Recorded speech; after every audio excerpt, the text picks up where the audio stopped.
नमस्कार दोस्तों, मैं हूं अबुल नस्र इकबाल। आज देश में करोड़ों लोग ऐसे हैं जो न्याय की आस लगाए बैठे हैं, लेकिन इन्हें न्याय दिलाने वाली न्यायपालिका अब राजनीति का शिकार होती जा रही है। राजनीति ने न्यायपालिका को भी अपनी जद में ले लिया है और न्यायपालिका के न्यायाधीश जिनसे न्याय की उम्मीद की जाती है वो अब खुलकर राजनीतिक बयान देने लगे हैं। पहले जस्टिस गंगोपाध्याय का मामला और अब जस्टिस चितरंजन दास का हालिया बयान इस बात की तस्दीक कर रहे हैं कि आज कैसे राजनीति न्यायपालिका पर भारी पड़ रही है। जस्टिस चितरंजन दास कलकत्ता हाई कोर्ट के जज थे, अभी रिटायर हुए हैं। उन्होंने अपने रिटायरमेंट पर आरएसएस को लेकर एक ऐसा बयान दिया जिसे सुनकर सब हैरान रह गए। अपने रिटायरमेंट पर उन्होंने अपनी विचारधारा को खुलकर जाहिर कर दिया और खुद को आरएसएस का मेंबर बताया, जिसके बाद वो विवादों में बने हुए हैं। दोस्तों, ये वही जस्टिस चितरंजन हैं जिन्होंने किशोर लड़कियों के लिए अपनी यौन इच्छाओं को नियंत्रित करने वाला बयान दिया था कि किशोर लड़कियां अपनी यौन इच्छाओं को नियंत्रण में रखें, जिसके बाद खूब बवाल हुआ था। हालांकि बाद में इस फैसले पर सुप्रीम कोर्ट ने दोबारा विचार किया और उसने इन टिप्पणियों पर अपनी गंभीर आपत्ति भी जताई। हाई कोर्ट की वो विवादित टिप्पणी क्या थी, ये भी मैं आपको बता देता हूं। हाई कोर्ट ने यानी चितरंजन दास ने कहा था कि हर महिला का फर्ज है कि वो अपने सम्मान गरिमा को बचाकर रखे, अपने शरीर की गरिमा को बचाकर रखे, अपने शरीर पर अपने अधिकार और अपनी निजता की रक्षा करे, अपनी यौन इच्छाओं को काबू में रखे, क्योंकि जब वो 2 मिनट के सुख के लिए खुद को सौंप देती है तो समाज की नजरों में वो लूजर हो जाती है। ये टिप्पणी थी जस्टिस चितरंजन दास की। हालांकि बाद में सुप्रीम कोर्ट ने इस टिप्पणी पर जस्टिस दास को जमकर सुनाया। सुप्रीम कोर्ट ने तो यहां तक कह दिया था कि जजों को इस तरह के बेकार के ज्ञान या सलाह देने से बचना चाहिए।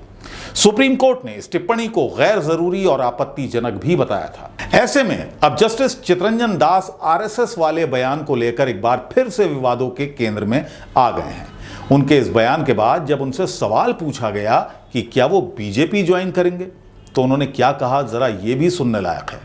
उन्होंने कहा कि मुझे गोगोई या गांगुली से कंपेयर ना करें, मुझे बीजेपी में नहीं जाना है। आरएसएस तो चपरासी का काम भी देगा तो कर लूंगा। आप निष्ठा देखिए। जस्टिस रिटायर्ड चितरंजन दास ने यह भी कहा कि उनमें जो अनुशासन है, संस्कार हैं और संयम है, आरएसएस से ही आया है। यानी खुद मुंह मियां मिट्ठू भी वो हो गए कि वो बहुत अनुशासित हैं, बहुत संस्कारी हैं और बहुत संयमित हैं। खुद की तारीफ भी यहां पर उन्होंने कर दी। संयम से भी याद आया कि हाल फिलहाल में ही चुनाव आयोग ने संयम से ना बोलने पर जस्टिस चितरंजन के पुराने साथी और बीजेपी के हालिया कैंडिडेट अभिजीत गंगोपाध्याय पर एक एक्शन लिया। गंगोपाध्याय के ऊपर ममता बनर्जी के खिलाफ बोलने में संयम की सीमा तोड़ने का आरोप लगा था, जिसके बाद चुनाव आयोग ने उनके चुनाव प्रचार करने पर 24 घंटे का बैन लगा दिया। अभिजीत गंगोपाध्याय भी पहले जज थे। हालांकि बाद में उन्होंने बीजेपी में शामिल होने के लिए पद से इस्तीफा दे दिया और अब वो पश्चिम बंगाल के मेदिनीपुर जिले के तमलुक लोकसभा सीट से बीजेपी के उम्मीदवार के रूप में लोकसभा चुनाव लड़ रहे हैं। ये जज तो सेवा में रहते हुए ही भाजपाई बन गए थे और उसके बाद उन्होंने इस्तीफा दिया। इनके तमाम फैसलों पर पश्चिम बंगाल की सत्तारूढ़ पार्टी यानी टीएमसी भी लगातार सवाल उठाती रही है। गंगोपाध्याय को पश्चिम बंगाल की तृणमूल कांग्रेस सरकार की आलोचना के लिए जाना जाता है। अभिजीत गंगोपाध्याय से पहले बॉम्बे हाई कोर्ट के न्यायाधीश रह चुके विजय बहुगुणा ऐसा कर चुके हैं। विजय बहुगुणा ने फरवरी 1995 में जज के पद से इस्तीफा दिया था। इसके बाद उन्होंने अपना कदम राजनीति की ओर कर दिया और बाद में वो संसद के सदस्य बने और फिर उत्तराखंड के मुख्यमंत्री भी रहे। वहीं सुप्रीम कोर्ट के चीफ जस्टिस रहे रंजन गोगोई को रिटायरमेंट के बाद बीजेपी ने राज्यसभा का सांसद पद एक तरह से नवाजा था।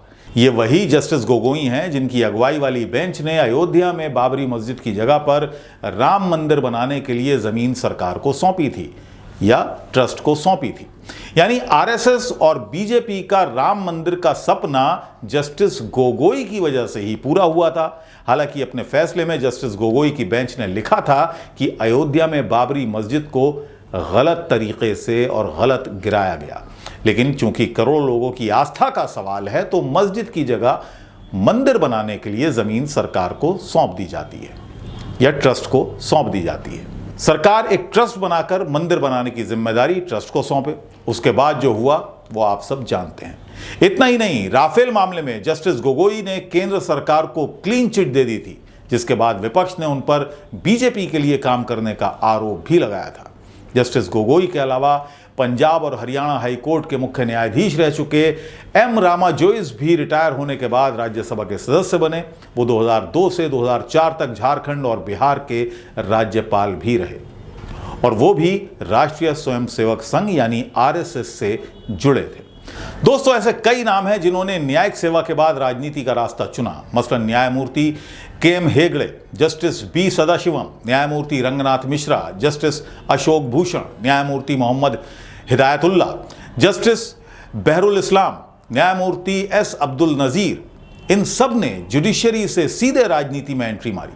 यानी कुल मिलाकर देखें तो आज न्यायपालिका पूरी तरह पाक साफ होने का दावा नहीं कर सकती।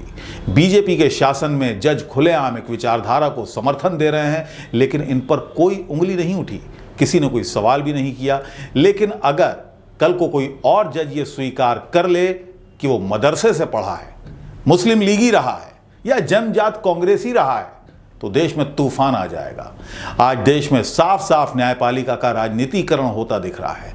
हैरानी की बात तो यह है कि जब कोई व्यक्ति जज के पद पर होते हैं तो उनके पास नेताओं को अदालत में अपने सामने खड़े करने की शक्ति होती है, लेकिन राजनीति में जाकर वो खुद उन्हीं नेताओं के मातहत हो जाते हैं। ऐसे में ये जज जो किसी एक खास पार्टी और विचारधारा से जुड़े हैं, उनसे निष्पक्ष न्याय की उम्मीद कैसे की जा सकती है? ये एक बड़ा सवाल है दोस्तों, और इस सवाल का जवाब मैं आपके लिए छोड़ता हूं। कमेंट सेक्शन में इस पर अपनी राय मुझे जरूर भेजिए। नमस्कार।